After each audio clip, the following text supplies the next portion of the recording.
The delegation to present to you this evening. We're here to talk about the proposed wind turbine project for Nation Municipality.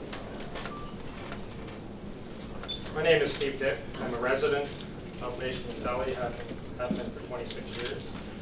Live in the village or former village of Lemieux, depending on whether you live there or not. We like to believe that it still exists. Just a little bit of an overview of my background. I'm a licensed aircraft engineer. I have a diploma in fire prevention technology. I've been involved in business for most of my career as a CEO with the Canadian Aviation and Aerospace Council, as well as most recently as the CEO of Open Tractors Incorporated. My background as a professional firefighter with the City of Ottawa expanded for 14 years. The Vice President there of the Firefighters Association, Chairman of the Ottawa Emergency Services Amalgamation Committee, which is a committee responsible for amalgamating the fire services, including the rescue departments and the ambulance services within the greater Ottawa area when the city amalgamated back in the 90s.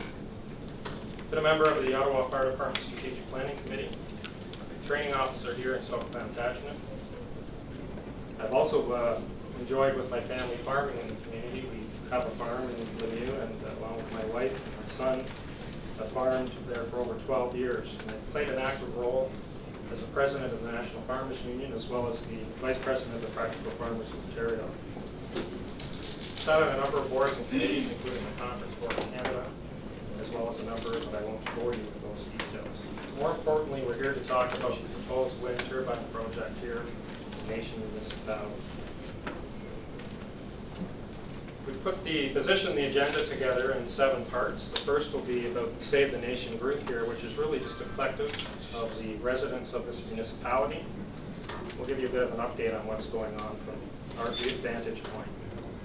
We want to talk about municipal liabilities, municipal tax implications. Section 4 we call Stop the Madness. And it's best if I just wait till that section comes forward and we'll get a better understanding of what we're talking about there.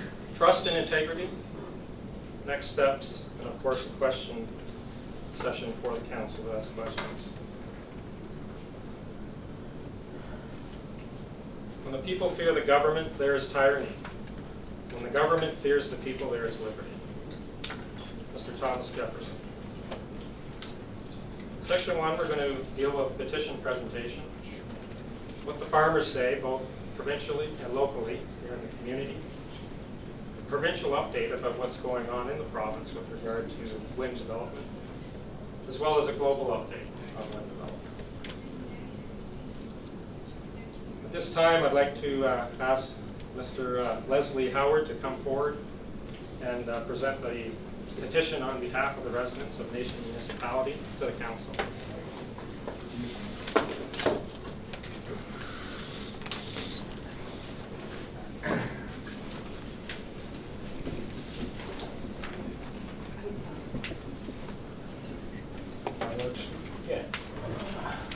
The signed petition that I'm about to present to the Council is the work of the committee members and other 64 volunteers led by Mrs. Lucienne Monti, who started that ball rolling. The tireless work of Lucienne and the volunteers, many of them young families, representing the citizens of this community, fully believing that industrial wind turbines in our agricultural committee is wrong.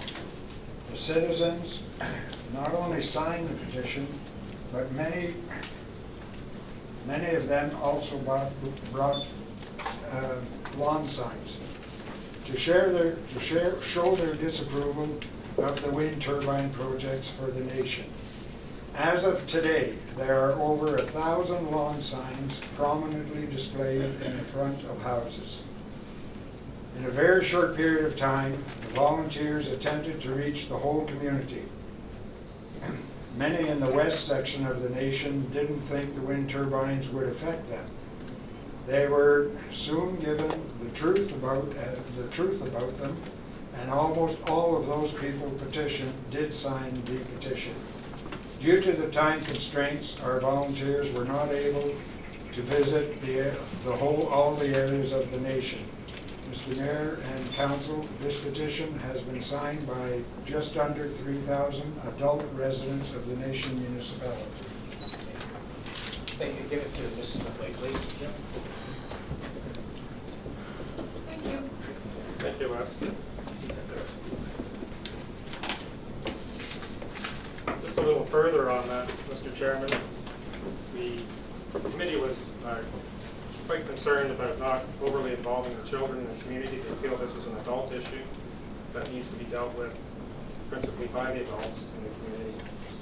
So we reduced the 1,688 residents that show up on the census, took out children under the age of 18, and of course we did not solicit those who are in retirement communities, and left us with an eligible population base approximately of about 8,200 of these who were eligible for signing.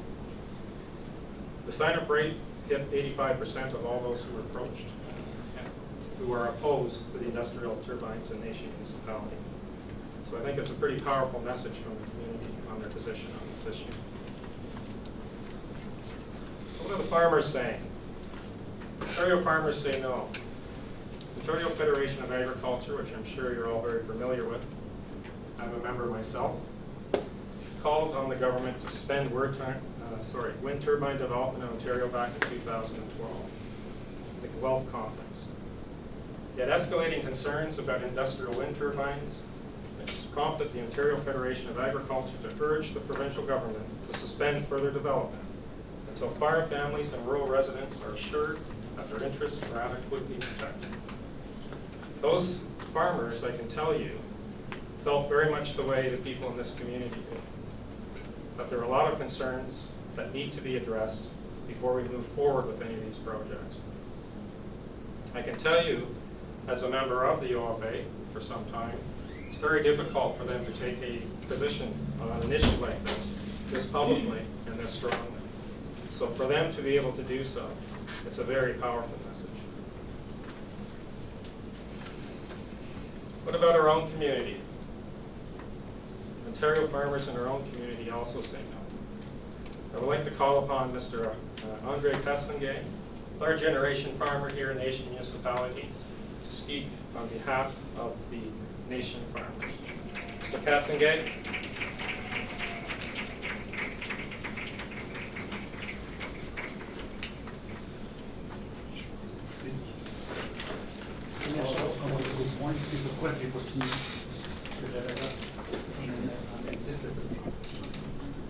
Une question pour vous. Est-ce que le micro et la voix va à l'extérieur? Oui. À quelle place que vous avez pris votre accord pour ça? Une assemblée publique. Non, vous avez fait la demande à M. le maire, puis ça n'a pas été accepté. Une génératrice. On a une génératrice. Non, mais ça fait rien. Pour faire voyager le son, vous avez demandé un accord de M. le maire. On ne prend aucune ressource administrative. On a une génératrice en Vous avez fait général. peut-être une demande, M. le maire. Au travers d'un courriel. Et alors? On l'a refusé. Vous avez refusé Oui, quoi? on l'a refusé. Vous avez refusé que Au travers d'un le... courriel.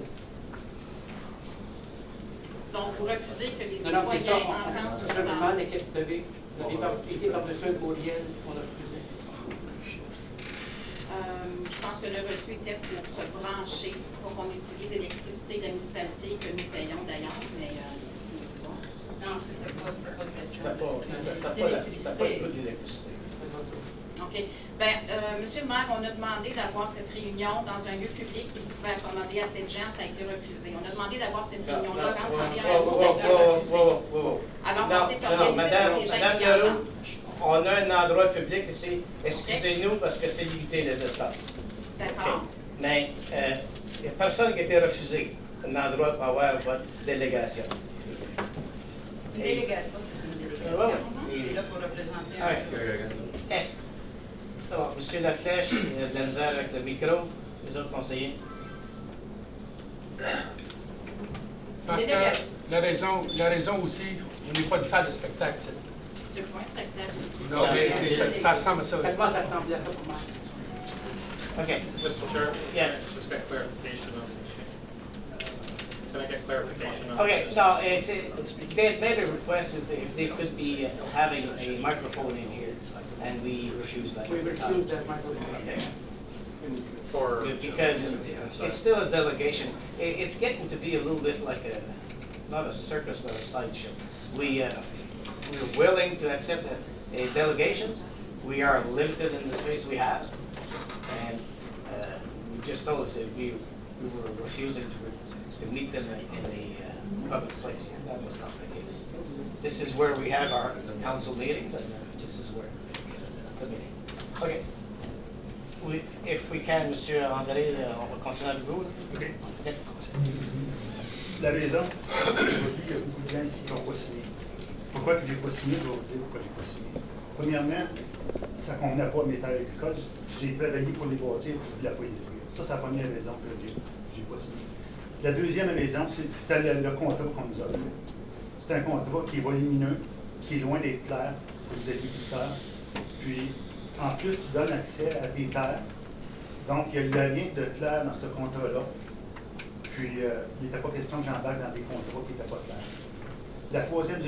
La troisième raison pourquoi je n'ai pas signé, c'est pour mes valeurs. On suit des formations, on nous offre des formations aux agriculteurs qui sont présentées par le gouvernement du Canada, le gouvernement de l'Ontario, puis l'amélioration des sols agricoles. Faites fructifier vos profits sur la terre. Dans nos bonnes pratiques, ce qu'on devrait faire en agriculture, on devrait s'assurer que nos pratiques ne nuisent pas à nos voisins. Puis ça, c'est enseigné par le livre, malheureusement, je ne l'ai pas, parce que je ne pensais pas parler ce soir, mais ça, c'est enseigné par le gouvernement de l'Ontario, qu'actuellement, les ateliers se donnent présentement. Maintenant, est-ce qu'on a accepté d'installer des éoliennes sur nos terres? C'est une bonne pratique pour pas nuire à nos voisins. Puis l'autre question que je me pose un petit peu plus loin, est-ce que le gouvernement d'Ontario va s'engager à respecter, en autre mot, ce qu'ils nous enseignent, est-ce qu'eux vont le faire? C'est la grosse question, parce que j'ai le livre avec moi, puis tous ceux qui ont suivi le cours ont le livre. Fait que la grosse question, est-ce que le gouvernement d'Ontario s'engage à ne pas nuire à la population à nos terres agricoles? Sur cette question-là, on n'a pas de réponse. Oui, bien d'accord avec vous, M. Cassorier, parce que souvent, on vient détacher des terrains, il y a beaucoup de restrictions sur des terres agricoles. Mais ça a l'air, quand ça vient pour des panneaux solaires, des éoliennes, ils sont bien corrects avec ça. C'est tout là que vient mon inquiétude, parce qu'un soir, je me suis assis chez nous, puis je me suis demandé, ça serait quoi un endroit stratégique dans la nation pour mettre des éoliennes? Puis là, j'ai beau penser, puis j'en trouvais pas. Parce que qu'est-ce qui était stratégique pour moi, n'était pas pour l'autre. Alors, j'étais allé un peu plus loin dans mes réflexions, puis je me suis demandé, mais qui va décider des endroits stratégiques? Est-ce que ça va être la population? Non, la population n'était pas au courant. Est-ce que ça va être les agriculteurs qui vont décider des endroits stratégiques? Non plus, parce que notre contrat fait juste donner le droit de passage à la compagnie d'éoliennes. Donc, c'est pas la communauté, puis c'est pas les agriculteurs. Là, je me suis dit, OK, ça va être la nation qui va décider des endroits stratégiques. Non, le Green Energy Act vient passer par-dessus la nation. Alors, qui va décider des endroits stratégiques? Il en reste plus beaucoup. Il en reste la compagnie d'éoliennes. C'est elle qui va décider des endroits stratégiques dans notre région. C'est normal, ça? Pour moi, ça ne l'est pas. Puis, en dernier, je voudrais juste, parce que j'ai pas beaucoup de temps, je voudrais juste dire aux agriculteurs qu'il est grandement temps de lâcher, de passer honteusement nos problèmes à la génération future, puis commencer de penser sérieusement à leurs avenir. Merci, M. Cassorier.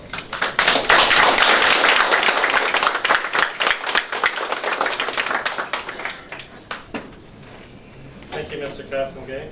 Mr. Chairman. I think he's covered the points quite well, but I will highlight a few more for you. There's a feeling, and myself as a farmer, we know that there's a social obligation to the community. Farms today are growing, they're becoming larger, and they already impose upon their neighbors through manure odors, chemical sprays, noise, slow-moving vehicles. We're all in one community, and it's important that we work together and we live in harmony. Turbines will impose a whole new reality. It'll impose health and annoyance issues on our neighbors also, and this is a game changer. Industrialization is not supposed to be happening in the rural community to our farms. Farms are about growing food. Why must they become power plants now also? The legacy, why are we creating this mess to leave for the next generation? Now, if we have a look across the province, you're probably aware that there's over 90 municipalities. I believe at last count it was approaching 93, including La Nation, that have declared not a willing host. This is a growing movement across Ontario. We are not alone. Citizens are angry and no longer trust their governments, including the municipal government here before us. Communities and families are being torn apart. Lawsuits and legal challenges are mounting at all levels. Provincial green jobs promised did not materialize. The green jobs created, most are temporary. This report's out from Fraser Institute confirmed this. Taxpayer subsidies to for-profit foreign companies now amount to $179,000 per job per year. Every green job created has resulted in 2 to 3 jobs lost somewhere else in the economy. Crony capitalism, or government trying to create an artificial industry where one doesn't already exist, doesn't work. This has been proven over and over again in history. Why are we trying to go down and make the same mistakes we've made in the past? Industry,